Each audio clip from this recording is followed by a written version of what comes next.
Hello, everyone. This is Dr. Clark from the Center for Weight Loss Success. On this podcast of Weight Loss Surgery Success, we're going to be talking to Dr. Randy Blanchard of this Plastic Surgery Center of Hampton Roads. We're going to talk a little bit about some cosmetic things, some, make me look better things after surgery, but actually after any weight loss. Stay tuned. We'll be right back.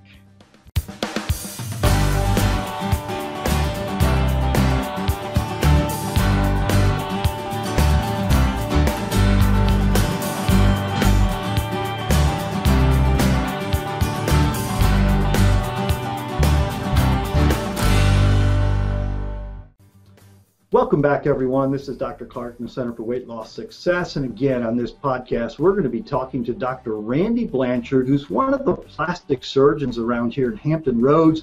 One of my favorite plastic surgeons around here. I can't say favorite because the rest of his partners would get mad at me, but one of my favorite plastic surgeons around here. And we're going to talk a little bit about some of the procedures that can be done after someone has lost a bunch of weight, or literally it doesn't even have to be after weight loss, but some of the procedures that can be done after weight loss and go from there. So welcome, Randy. Kind of say hello to everyone, and if you want something to say, introduce yourself.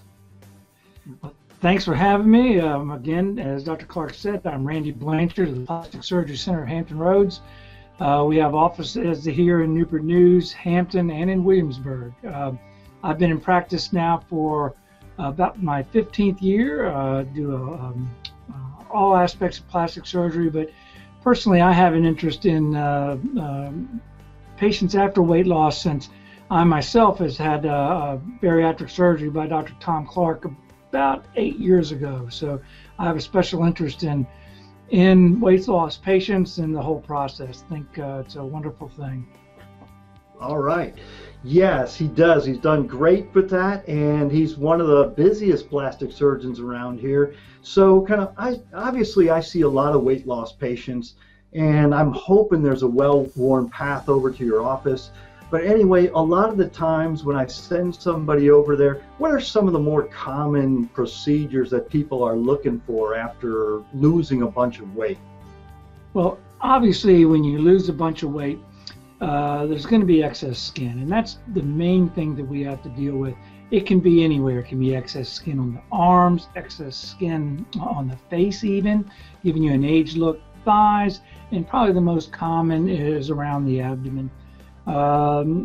Some folks are very lucky in that their skin retracts well after surgery, but the vast majority of us, the skin just doesn't have that elastic property yet left, and when you lose the weight, the skin drops. And so come over to my office, and there's a lot of procedures we can do to tighten that skin, make you look a lot better.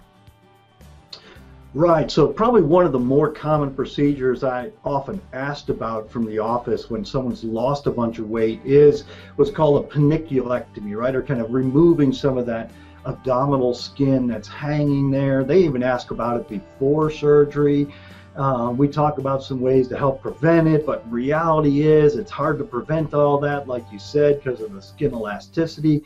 So tell us a little bit kind of what's involved with having a tummy tuck or paniculectomy. Kind of walk us through some of the things we need to consider, or someone who's thinking about this ought to consider. Well, you're exactly right. This is probably the most exciting part of the weight loss is to get rid of that extra skin around the abdomen and give you that figure back. There are several aspects to this procedure. One is obviously removing the extra skin, but that's not all of it. Sometimes there's some residual fat that's underneath that skin, and I remove that as well. If there's a lot of extra skin in the lower abdominal area, we don't just take the skin from the lower abdomen, we take some skin of the upper abdomen as well. And when we do that, it requires us to remove the skin around the belly button. And again, this is all an individual thing. And finally, when you lose weight, you don't just lose weight under the skin, but you lose weight from inside your abdomen. They call it visceral fat. When that happens, you actually have a looseness to your abdominal wall. And so when I remove the extra skin, I can tighten that abdominal wall to give you a waist again, flatten your abdomen again, and just really tighten things up overall. As you said, what's involved in it? It sounds easy to talk about it, but it is a surgical procedure. Like any surgical procedure, there's a recovery process you go through. The tightening of the abdominal musculature does add a little bit more to the recovery, since, as you can imagine, that's your core. That's where you're taking deep breaths. When you sneeze, when you go to sit up, it hurts. So it takes a little bit longer to recover from this operation than, say, getting the skin from your arms removed. In general, we say 2 weeks. But if you're someone who's really tough, really motivated, if you have a desk type job, those folks can get back to work in a week. But in general, we say 2 weeks. If your job requires a lot of heavy lifting, you may need longer than that. You may need 3 weeks or even longer. All right, so if I'm thinking about doing this, I could have 6-pack abs or 8-pack abs again. Well, a lot of that depends on the individual. Yes, sure. I mean, the thinning, the removal of the excess skin is going to get rid of the skin, but as far as the muscle development, you're going to have to do that on your own. Now, there have been cases. I had a man that came to me after weight loss about 3 months ago. I took the extra skin off. When I looked down at his abdominal wall, he looked like Arnold Schwarzenegger. So I didn't do anything to his abdominal wall. He had excellent muscle tone. But the rest of us, we need to go back and, hit the gym to develop that muscle tone back. Removing the extra skin is going to make that more visible, but it's not an automatic thing. It's you got to do the work. Right. We still have to put in that work, don't we? Yeah. So that's one of the more common procedures that we see, and I do like people to understand too is that once they're healed, they should be able to do anything they want to. Isn't that right? Absolutely. Now, again, I keep going back to this. With the abdominal operation, we are tightening the muscles. That has to heal. We have to let that scar in, and that takes a little time. So even though you may be back at work at 2 weeks, before I'm going to let you go to the gym or hit that CrossFit training again, you need to give it a good 6 weeks to let that scar in. And even then, you're not going to be able to jump right back in the gym and do exactly what you were doing 6 weeks before. You have to slowly build that up. But I tell people, a lot of my patients that have had this surgery are, fanatics about working out and staying in shape. I tell them, you have the rest of your life to get to the gym, get in shape, let your body heal from this operation. Give me 6 weeks to heal, then you can do whatever you want to do. Right. All right. Now, obviously, that's just one of the procedures that can be done after weight loss. And a lot of time, I hear people talk to me in the office about other things that they're concerned about. Often they're concerned with either the under their arms. They're sometimes concerned with, gee, my breasts are sagging down lower. So there are other things that can actually be done too. Kind of, what are some of the other things that you see them coming in with and wanting to know more about? Well, Tom, the most common things, as you kind of hit on that, are for women, the breasts and the abdomen. And after the abdomen's done, usually the second thing on the agenda is the breast. The breast surgery is important because it not only is involved with removing that skin and lifting the breast back up on the chest, but restoring that volume. You can, after weight loss, and most of us that are having this surgery aren't 19 years old, and so when you do lose that weight, the breast volume is gone. The breast is mostly fat in the middle-aged periods of our lives. So if you don't have any fat left on your body, you just don't have any breast volume. So we usually have to replace that breast volume with some sort of implant. Now, not everyone has to do that, but most people, when they desire a breast lift, what they really mean is they're desiring a more youthful appearing breast. And to me, and for a lot of people, a youthful appearing breast is one that has upper pole fullness. To really get that upper pole fullness, we need to use an implant. So along with the lift procedure, the tightening procedure, we put a small implant in the upper pole. Does a great job as far as restoring youthfulness to the breast. Other things that you touched on, the extra skin of the arm, we call that a brachioplasty. It involves removing that extra skin that's hanging down of the upper arm. great procedure. The only drawback from that procedure is the incision we have to make sometimes is visible on the underside of the arm, but in most people that's an easy trade-off because now they can wear nice tight shirts again, whereas before they couldn't. It's a trade-off, but it's definitely worth it in most patients that have had a significant weight loss. Right. I think all of those are very common. I do want to touch before we kind of wind this all down. You know, sometimes I've had a couple of my patients go see you at the office, and a couple of them had that lower body lift, and they look pretty incredible after that. You know, from seeing them before and after. Tell me a little bit about that. It's a bigger thing, I know, but tell us a little bit about that because that's something I think many people would be interested in. Well, Tom, thanks for bringing that up. That is it's an outstanding operation. It's a great operation. It improves not only the abdomen because it's basically a tummy tuck procedure, but it continues all the way around your body.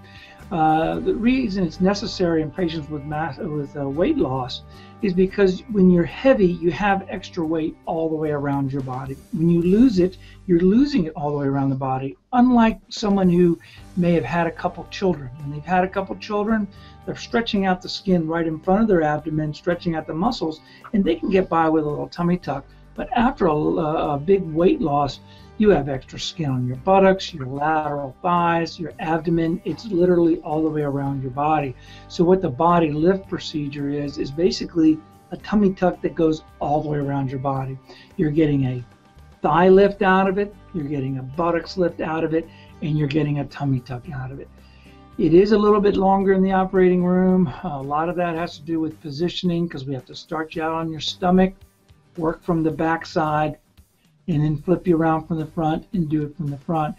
But it's easier to do it that way than to try to do it in two separate operations. That is, do a butt lift and thigh lift, and then a few months later do the tummy. Most patients that have that circumferential lift done are not out of work any longer than the tummy tuck operation by itself. But because it is a bigger operation, a longer operation, I usually like to keep those patients in the hospital overnight just to keep an eye on them, give them some IV fluids, watch their pain control. Right. Now, you kind of brought that subject up right there at the end, is that, you know, a lot of these procedures can actually be done as an outpatient. A lot of them can be done in your office then, and you have a full operating room there at your office with board-certified anesthesiologists. And so it's a great place if you can have an outpatient procedure to get it done in the office, but there are some times that, okay, the hospital can be a better place. But again, isn't that correct? A lot of these things, it can be safely done in the office setting now? Absolutely, without a doubt. The majority of the abdominoplasty procedures, definitely the breast procedures, anything on the arms or the facelift procedures are safely done in the office. And as Dr. Clark mentioned, this is board certified anesthesiologist, so there'll be two doctors with you at all times. This is an accredited facility, accredited by the same agencies that accredit the ambulatory surgical facilities at the hospital. All of our nurses are credentialed. It's a safe place to have surgery. But there are some patients who would do better in the hospital, and that is someone who I think may benefit from an overnight stay. Maybe they have some blood pressure issues, maybe some asthma issues. Just the whole thing about this is patient safety. If I feel a patient will be safer, monitored in the hospital overnight, then we do that. You know, it's usually not any additional charge to the patient. The hospitals have been nice enough to get together with us on a cosmetic type of fee so that we're not really passing any of that extra charge on to the patient. And if it's an insurance covered case, like a paniculectomy or a tummy tuck case, then of course all those charges are covered by the insurance. All right, Randy, that was great. We're going to wind this down here. Anything in particular you want to send them off with a certain message before we kind of check out here and sign off? Just congratulations on your weight loss. It's a wonderful thing. Every day I look in the mirror and I look at my medicine cabinet and see no medicines. I thank God for Dr. Clark for helping me get through this. I would do it again in a second. And once you've done the weight loss, if there's anything I can do to help you out, give us a call. Plastic Surgery Center of Hampton Roads. All right. Thank you very much, Randy. Again, you can reach him there at the Plastic Surgery Center for Hampton Roads. I believe the website is www.pss. What is it, Randy, again? PSCHR.com. You got it, pschr.com. The phone number there is 757-873-3500. Again, thank you very much. If you want more information concerning weight loss just in itself, I encourage you go to our corporate website, which is cfwls.com, or just more kind of information about weight loss all by itself. We have the Losing Weight USA. Losing Weight USA is just another separate little membership site where you get access to me every single week. We discuss different parts of weight loss, as well as you can get weight loss tips, handouts, and recipes each week as well. The website for that is www.losingweightUSA.com. So this is Dr. Clark, and we're going to be signing off here. Thank you for listening to this episode, and we'll see you, hear you, and listen to you, and hopefully you'll hear me on this next podcast. Take care, everyone. Goodbye.